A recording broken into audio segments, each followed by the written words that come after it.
to The Truth in This Art.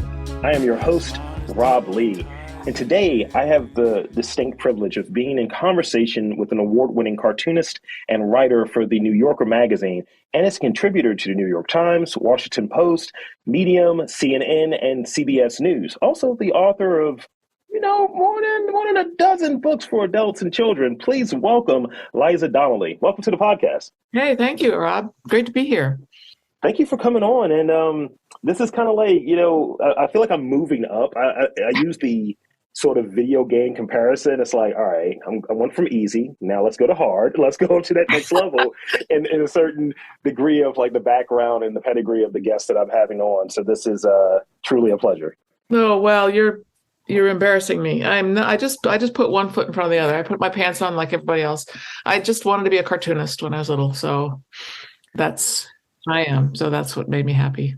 That's great. And so with that, I think that's a very good spot to start at. Let's start off with the story. What is the Liza Donnelly story? Where does it begin? And what sort of creative things did you do as a young person? Obviously, drawing, cartoon, all of that good stuff. But what were some of the things you were doing as a young person? Let's see. I grew up in Washington, D.C., not far from Baltimore.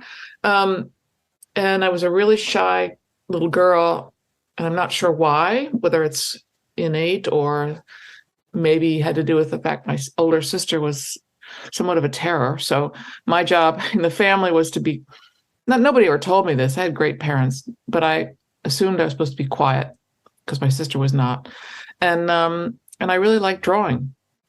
And I loved cartoons. So my mother showed me some cartoons by a man named James Thurber. And I started tracing them when I was probably 7 years old, and it made her smile. And so that became my role as a family member to provide humor. And that's what I did. So, and then I don't know how far you want me to go, but I just kept drawing, and I went to high school and college, and I was drawing through all of that, and graduated in art. I majored in art finally, and had to move to New York. Loved New York. And got a job at a museum, and I just started submitting cartoons to the New Yorker. And within a couple of years, they bought one. And I mean, that was not, that's a huge deal. And still is a huge deal to work for the New Yorker. But it's not like it's golden ticket that you get immediately, rolling in the money and the fame, which I'm not rolling in now. But it's like I just kept having to push and work hard, and here I am now, still cartooning and writing. So, thank you. Mm-hmm. And we're going to talk more about writing. We're going to talk more about cartooning, as it were. But I want to go in this direction about. I like to ask, because I used to be a drawer. That was what I was into. Oh, yeah. I was always drawing comic book characters. I had my own comic briefly, and I was able to. And we were talking a little bit just kind of how I get to things, if you will. Like, I may want to facilitate storytelling. That's kind of what I'm doing here. I was doing all of the stuff that goes into a comic book as like a teenager, like maybe even younger, probably like 12, and just do the whole art school thing. Didn't work out. But as an adult and kind of doing this, it's got all of my creative juices flowing because I'm talking to very talented people all the time.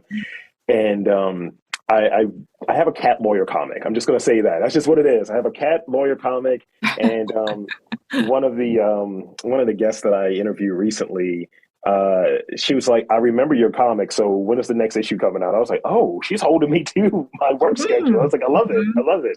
I was like, "Someone's listening. Someone's reading." So I'm always interested in learning about the routine that one puts in place. So can you describe your drawing routine? How often do you draw? Like, what goes into your work ultimately, and how do you break up the day in terms of drawing and working on your work? Yeah. Well, the New Yorker magazine has sort of a built-in structure for us that you can either follow or ignore. If you ignore it, then you don't get into the magazine. So if you want to, so they look at cartoons once a week usually. They take weeks off, but once a week they'll accept submissions on a Tuesday. So I try to do 6 to 8 cartoons a week and send them into the New Yorker on Tuesday morning. And then on top of that, when I do the cartoon drawing and idea coming up with, that's usually in the morning during my week. I start on Friday trying to generate ideas and sketches and work through the weekend. As a freelancer, we work all the time. I'm sure you get that from people, but I mean, it's work that I enjoy, so I'm lucky. Yeah. Yeah, so the morning is the creative time, and then the afternoons are usually for other projects like book projects, or I'm trying to do some film projects now, or illustration. I do a lot of illustration for people, the jobs that, illustrating somebody else's article, Yeah. or things like that. So and I'm teaching a class too, so that'll take up some of the afternoon time. So as a freelance cartoonist, you do a lot of different things. Nobody can make a living just at one. There's not that many outlets anymore, so it's hard. You gotta piece it together. Yeah, I've been learning more of that as I've gone more into sort of doing this creative work, doing this podcasting, and having this desire to do more instead of just, hey, I do a podcast. I could do a bunch of them, but I want to start doing more events, more programming, things of that nature to fully realize a vision. And I've been working on this idea, this sort of saying that kind of guides me. I think most of it's going to be hybrid, however it comes in, whether it's from a funding perspective, whether it's from a contribution perspective. Like, I might be doing some creative directing, and that's going to take up a certain portion. And I've heard recently of this sort of idea of time blocking. Like, I know between 9 and noon, I'm going to get these things done. I need to check those off the list and prioritize those. But it's always interesting to hear like how people go about their days and what their routines look like. Creativity is a little hard to time block because you can and you should block out the time and sit at that desk. You can't wait for inspiration. But sometimes, like today, I had a bad morning, and I didn't get achieved what I thought I would. I was just kept resisting. I kept pushing back, like I don't want to do that. I don't want to do that. But you have to be. There are going to be days like that. You have to be patient with yourself and know that, okay, there's tomorrow. I'll just try to do it tomorrow. I'll try to get to it tomorrow. And when I say get to it, I mean this is stuff that's creative. That's trying to figure something out, trying to rewrite a project, and sometimes it doesn't go the way you want it to.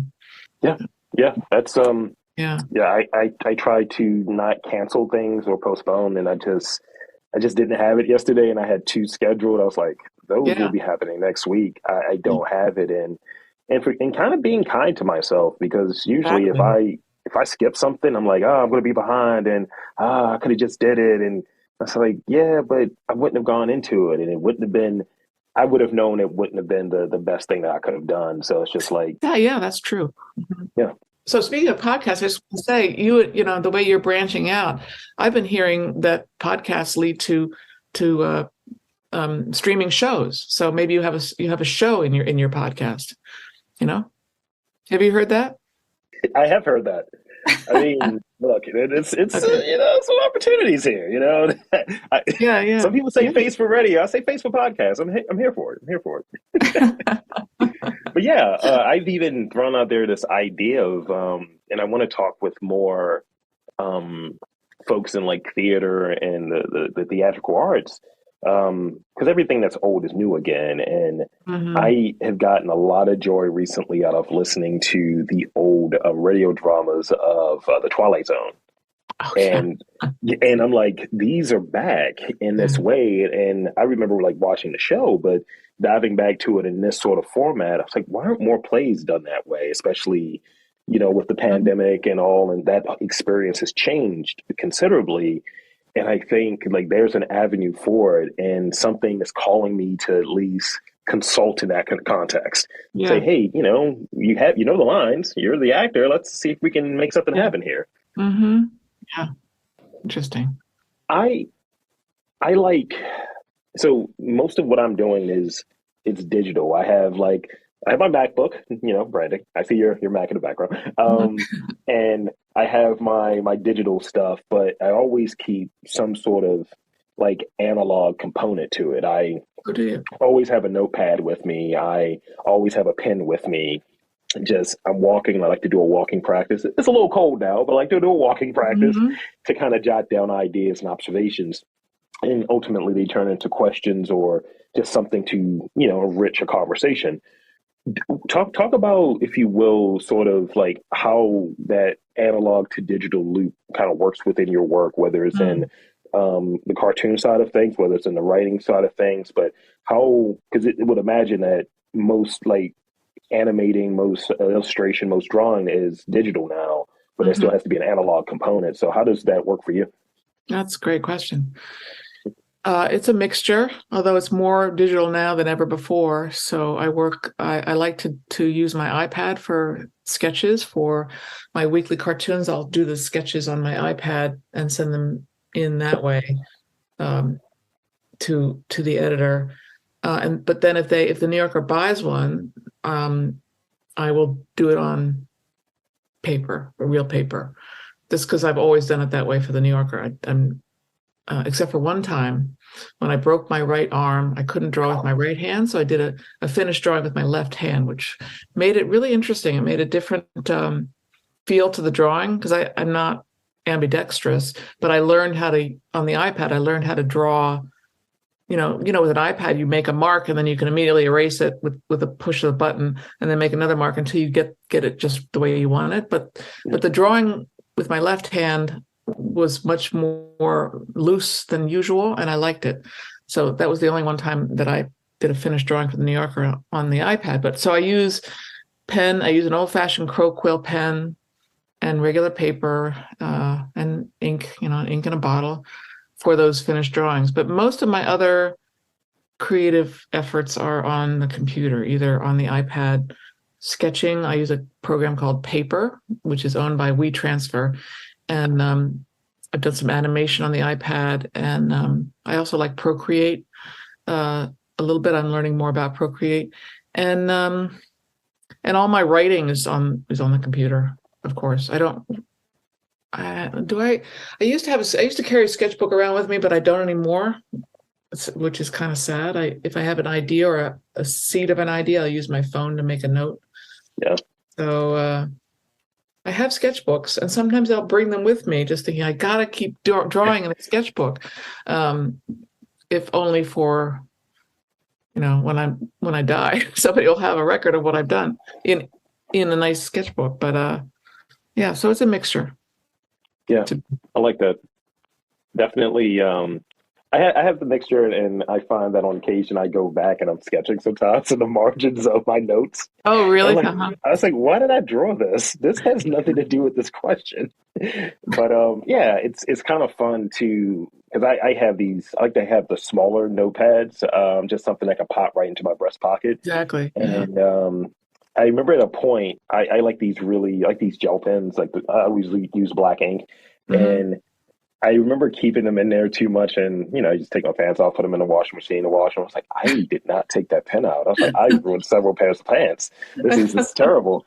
And I feel like somewhere the digital gods are yelling and saying, "Ha, ha, told you, you should stick with us only." Right. So Yeah.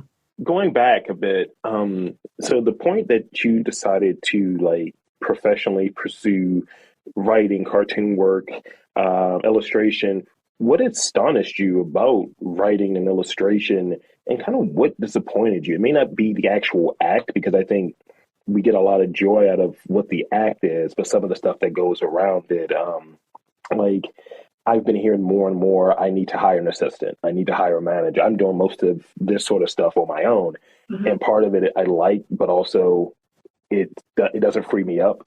So like it's like I got to train a person, then I have to have to trust the person and all of this, and make sure that my voice is still being heard. And let's say someone reaching out, I'd rather reach out to you than have an assistant reach out, and they might miss something in the Yeah. conversation. Yeah. And sometimes that stuff is a little bit of a challenge for me to kind of juggle, and I'm a little apprehensive to Yeah. do that. Hmm. What about like maybe around your work or what have you that you've either been astonished about, or like in a sort of positive way, or like disappointed about? I went into drawing cartoons to make my family members happy or smile.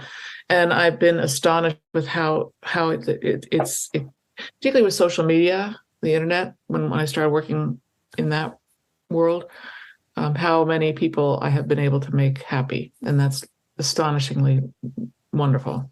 And they'll tell me on social media. I don't usually get any negative comments for whatever reason. I don't know. I'm grateful I don't. Even during the election, I did get some, not a few. I mean, I got some, but not like some other people. But that's still a joy for me to hear the positivity that my drawings can bring to other people. And it's not just the ideas that seem to make people smile, but it's the actual drawing or the act of drawing. Like I will videotape my hand drawing something with pen and ink on paper, and it gives people such joy. They tell me they like seeing the hand drawing, and it's peaceful, it's calming, they say, and that's a nice surprise, very nice surprise.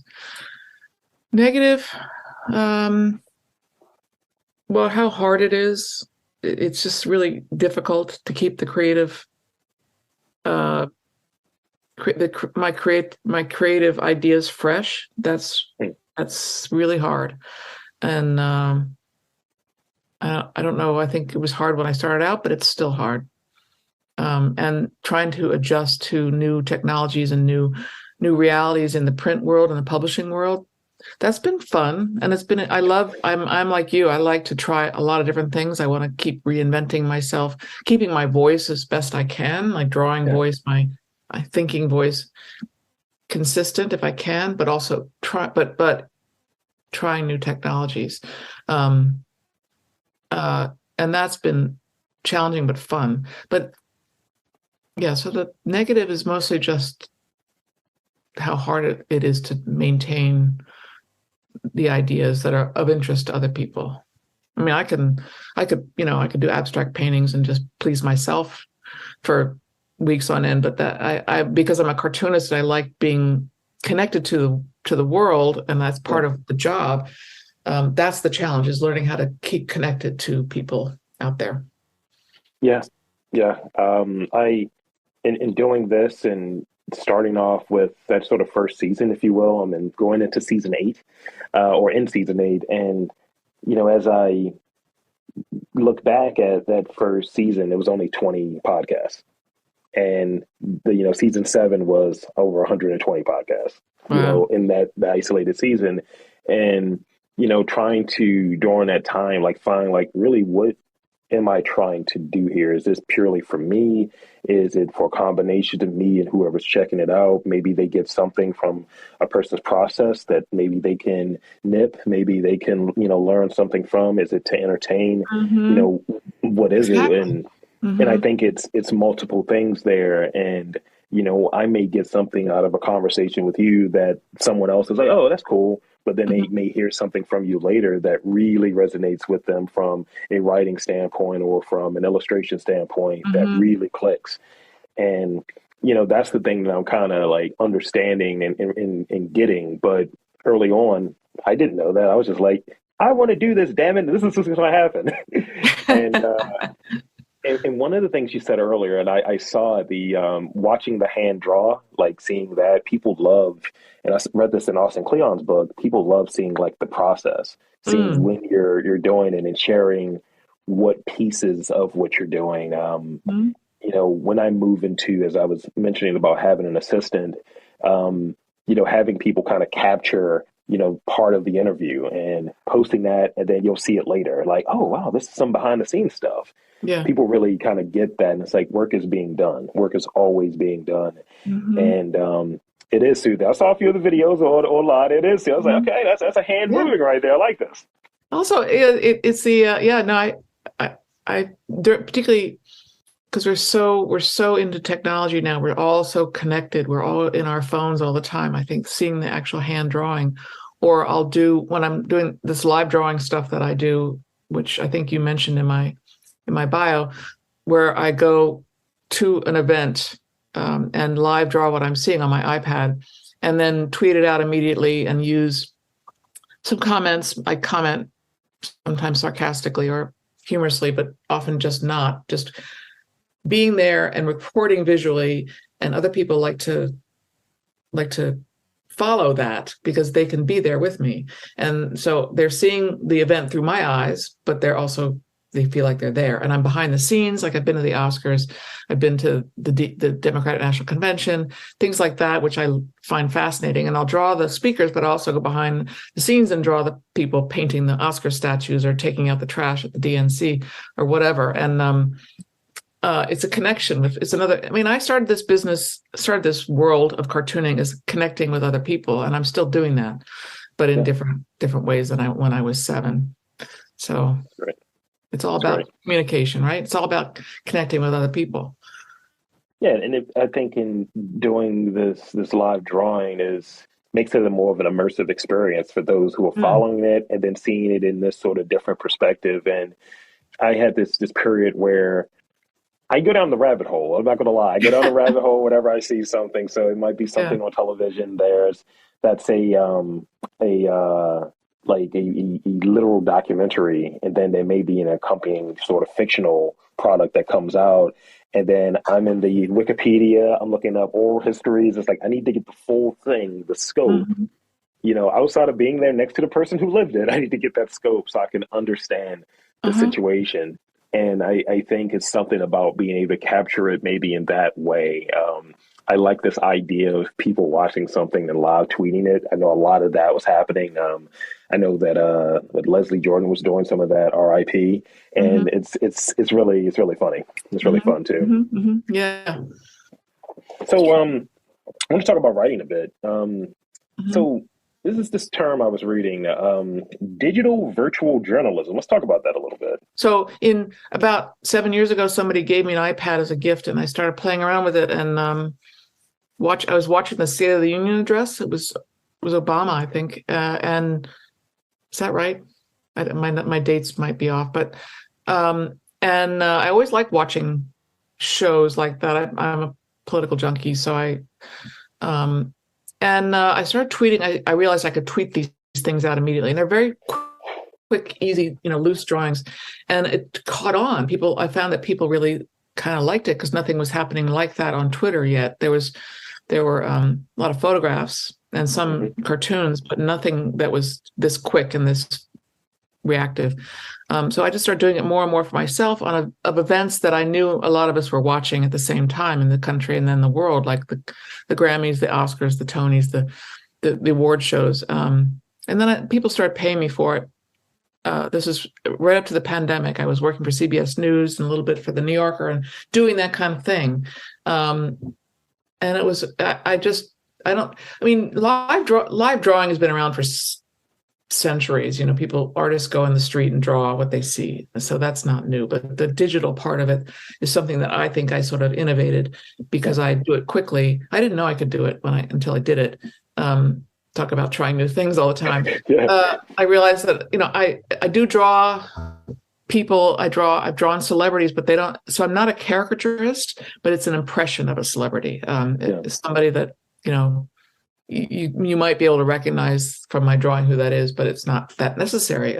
So anyway, digital journalism, because it's a way of talking about the world in visual terms. So that's just something I came up with. I like it when terms are coined. I like it when it's like, oh yeah, this is what I did. Yeah. Well, I had a buddy, he was a food blogger. I was like, no, you're an Epicurean journalist. He's like, oh. He's like, that sounds great. Yeah, I think blogging is kind of like, we don't use that word anymore, do we? Blogging? It's deprecated. It's a deprecated term, yeah. Oh, yeah, I mean, it's hard to get traction because what that is very quiet. That kind of reporting is not particularly, I mean, a lot of people seem to have liked it when I did it, and I still do it when I can. But the pandemic sort of put a crimp in my style. I couldn't go places, so I wasn't hired to do it. But it's a quiet form of journalism, and it's hard to convince outlets that it's worthwhile. But I don't know. I'm not giving up. I'll just keep doing it when I can. I relate to that in doing this. People that I've spoken to, especially this sort of moment in time. It's like, oh, this is journalism. This is archival work. This is anthropology. It's all of these different things. Mm. Yeah. And those are weighty terms. I'm like, I'm just a podcaster, man. I just do it because I had a I got a little tight about somebody talking about my city. And but I think that there is a lot of value in these things being documented and having this sort of, from this, I think, interesting period here where there are cultural shifts. Hmm. Podcasts really grew during 2020. Hmm. So that's going to be different than that first sort of series of interviews that happened at the tail end of 2019, Hmm. and even different in terms of what we're talking about like now. And at a point, the first few during 2020 when it was very fresh, have that sort of customary, so how's business changed for you during the pandemic? But at a point, people are like, I just do what I'm doing. I'm either working more and doing it in a different way. And now that's a question that's almost fallen out. Hmm. And as I look at, I keep a spreadsheet of questions that I use, and I try to modify as needed. But I have like a certain series of questions, and then I modify it based on the bio. And Hmm. part of that comes from incorporating this listening to the Austin Kleon books, listening to the Rogue Artist book, and just kind of thinking about like what is interesting, what makes sense to kind of keep it fresh, to keep that thinking fresh. Hmm. And I just remember one that stuck out about George Carlin, that he would always get rid of his joke books.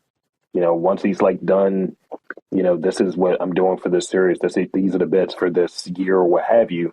This book goes in the trash. I'm starting fresh, Uh-huh. and I'm kind of playing with that idea as time goes on and as time progresses to keep sort of that thinking fresh and keep Hmm. that perspective fresh. And I notice when I travel more and I see the world more, I Hmm. am coming up with different perspectives and different questions, which again, going to this idea of expanding and kind of getting out of this is kind of what I do, kind of what you Hmm. were touching on, like being able to do so many different things.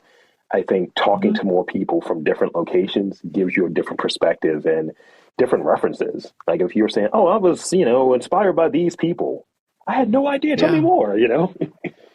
Yeah. No, that's so true. Um, I've been fortunate to travel a lot too, because and I know a lot of international cartoonists, and I love getting their perspective on, because if you look at cartoons from people in different countries, if they're not if they're non-captioned, if because you can't read their language sometimes, if it's a visual, just a visual cartoon, you can see how they feel about their country, about their situation, and about the United States. So it's a great way to look at different perspectives when you meet people in completely different circumstances. And I always thought that as an American woman, a white American woman, that's all I could draw about, because that's what I know. And I think there's a certain truth to that I can't, as a Western woman, I can't go and pretend to know what it's like to be an Afghan woman. But there are certain things that and I discovered this about 10 years ago, that there's certain things that we as women all have in common, and that's certain, depending on where you live to different degrees. We're all harassed and belittled and underpaid, and so I try to draw about that, try to find the commonality among us, no matter where we are. And I guess that's true of everything, right? You try to find the human element, that the things that we all have in common, and go from there. It's not Yeah, always easy. absolutely, absolutely. I'll be honest with you, I don't draw about racial issues that much, because I can't live that experience. I can draw it from white person's perspective, but you know, how significant is that? How important would that be? So That yeah. And in that speech I was telling you about earlier, I was able to share some things that I experienced, and being a 6'4", 300-pound black man, it's whoa, you're tall. and Yeah. yeah, and it's just like, oh hey, and they're like, oh, I'm sorry that you dealt with that and so on. I was like, been this way for 37 years, just what the kind of experience is. And I was like, you only know what I think sometimes, guys. If you only had an idea. And Oh God. always Yeah. it always goes for the humor in it. It's like, how can I make this funny? because that's just Mm-hmm. the mechanism there. Because it is a lot of Mm-hmm. stuff that's out there that's rough, and even if obviously in doing this podcast, my perspectives, being a person that has this experience, this lived experience, is going to lead to who I'm interested in talking to, who I think has an Mm-hmm. interesting story, and maybe how the conversation goes. And that's just baked in, basically based on interest, based on, what is it about me? Like, I'm into drawing. I'm into, art. I'm into speaking with people and looking for folks that are sort of not necessarily in the fringes, but folks that's like, oh, what do you have to say? What's your story about? Mm-hmm. That's what I'm truly Mm-hmm. interested in. That's fantastic. Yeah, that's a great way to go about it. I got two more questions, two more real questions, Okay. and I got those rapid fire ones. All Uh, right. I'm scared. so don't be. Um, so I got to ask how you get it done. I mean, writing books. You mentioned the torrid schedule that's there with so many different things that you're doing and this sort of Mhm. hybrid work patterns. Uh, how could you walk us through like the conception to completion for a book? That's the thing I'm really interested in because I want to talk about books a little bit.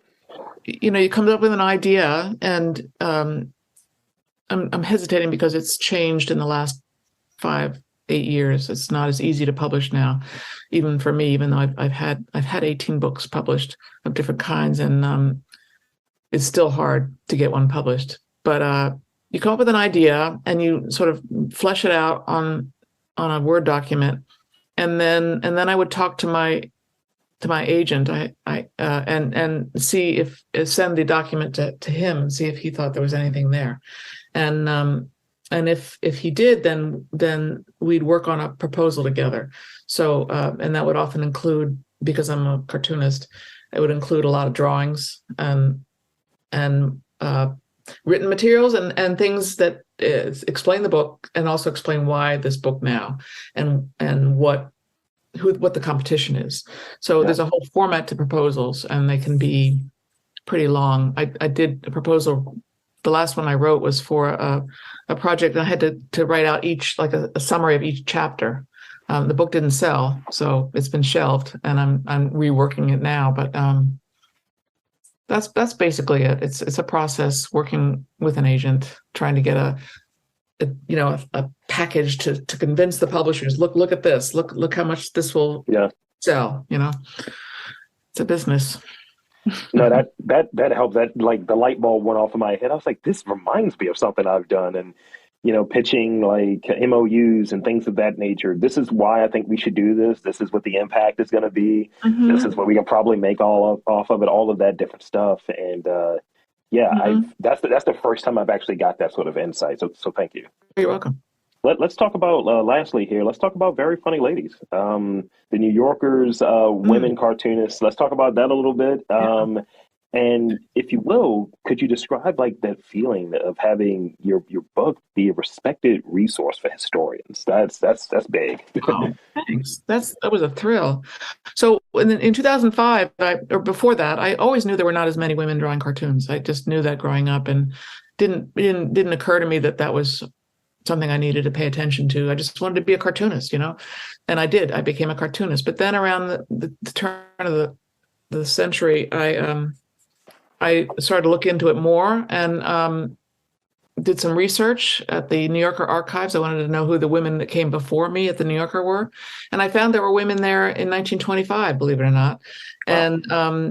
and then there weren't many, but there were some. And so I wrote a history about those women, and then leading up to, at the time, 2005. So it's a narrative history with little, as much as I could get pre-internet, about these women, little biographical information and stories about them. And I also touched on comics and illustration too, what was going on at the time. And then in 2017, that book did well, and it didn't do well. It sold, and it was well respected. I didn't sell many copies. I mean, I didn't make any money off of it, but I was happy to have done it. Really happy. And then in 2017, it became clear the New Yorker had as many women cartoonists as men in one issue that year, and that was new. That was brand new. Yeah. That was history. So I started to think, well, I need to do an update on this because there's more women. And I was aware of that happening. So I approached the publisher that had done the first book and I said, can we do an update? And they said, yeah, sure. So I wrote new chapters, interviewed many of the new women who are there now to produce this new book. It's called Very Funny Ladies. What's great also is that with the new, one of the reasons why there are more women now than there were is because the new cartoon editor and the senior editor, David Remnick, her name is Emma Allen, and David Remnick have made a concerted effort to get more diversity among the community of cartoonists at the New Yorker, and they're succeeding. So there are more women and more people of color and gender diversity and some international cartoonists as well among the contributors. So it's great. That's and wonderful. It's just, I'm really happy. And the film project I'm trying to work on now is to do a documentary about this, about the women cartoonists, because there have been a few over the years, but nothing really comprehensive. Not about this kind of cartooning anyway, because it covers so many different topics. Cartooning we're like anthropologists, as you mentioned a few minutes ago. We study culture and we study people, and so it tells us a lot about ourselves. So, yeah. Thank you for doing that work and taking that on, because documentaries, that might be a conversation that we may be talking about a little bit later, because I'm working on something this as well. Oh yeah, another conversation. Yeah. Yeah. So that's the kind of like the conclusion of the real questions, and thank you for indulging me. And of course. Now this is the part where all that goodwill goes out the window, and we're gonna start getting weird. So I got four for you. I got four rapid fire questions for you. Okay. And as I tell everyone, don't overthink them. They're just fun, goofy not questions. easy for me to do, but I'll try. Same. I'm gonna start off with kind of a softball. What is the last place you've traveled? Norway. How'd you like it? I like it. Oslo. I was there for a a conference on international dissidents. So I live draw it. It was great. I've been there before. If you could only do, okay, this is a tough one. What would you do if you only had 1 hour to work on a project a day? Like if you only had 1 hour a day to work on any project, what would you do in that 1 hour? I'm overthinking it. Draw. I guess I draw because that's what I know how to do. And but the reason why I hesitate is I've been doing that for 40 plus years, drawing cartoons, and I'm excited about the new projects which don't involve drawing on paper. So probably draw, because I keep thinking I need to stick with what I do well. So that's what we go back to. I'm like, can we just get a mic? I can just freestyle it. I don't need the prep questions. I'll just freestyle it. We only got an hour. You sure? That's literally how it is. It's like, what can I do best? How can I have the most impact? I think that's the way that we look at that that's true. sort of question. Yeah. That's exactly it. You're right. Who are your top 3 cartoonists? And I know that's going to be a challenge, probably. Ooh. I know. That's not fair, because they're some of them my friends, and I'm married to one. So, oh no, no. Do I have to answer that? I'll pick dead people. Do you know what? That's a good way out, actually. And it's sad because many of the cartoonists that are, well, okay, I'll say James Thurber, Charles Schultz, and a woman named Barbara Sherman. Nice. You have to look them up, everybody, but everybody knows Charles Schultz. But James Thurber was the reason why I'm a cartoonist, is I used to trace his cartoons, and also Charles Schultz. And then Barbara Sherman is a feminist cartoonist from the New Yorker back in the 1920s, and I think her work is just really fun, or it was in the 1920s. This is the last question I got for you. Mm-hmm. I've gotten some interesting answers on this one. I think Keith and I gave me probably the funniest answer I got on this one. What is something that without fail makes you laugh? People dancing. I mean, I love to dance, but it doesn't make me laugh. But what I like about what makes me laugh, physical humor like that, I think. People being silly when they dance. That's not very funny. Sorry. What did Keith say? Keith is a friend that you know.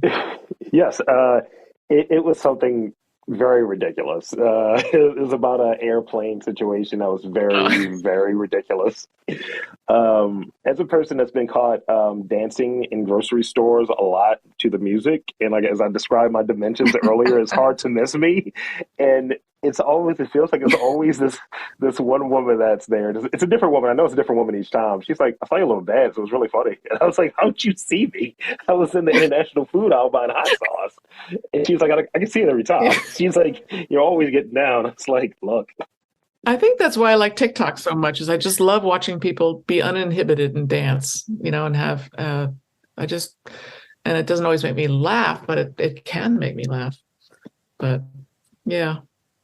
That's My great. husband asked me once what he was interviewing me for something he was doing, and he said, "What makes you laugh?" And I said, "The things that people do, almost the futile things that people do to make themselves happy." And dancing, it's not futile, but it's sort of almost pointless if you think about it. Dancing it just makes you happy. Yeah, So, that's true. mhm. That's true. So that's pretty much it for the interview here.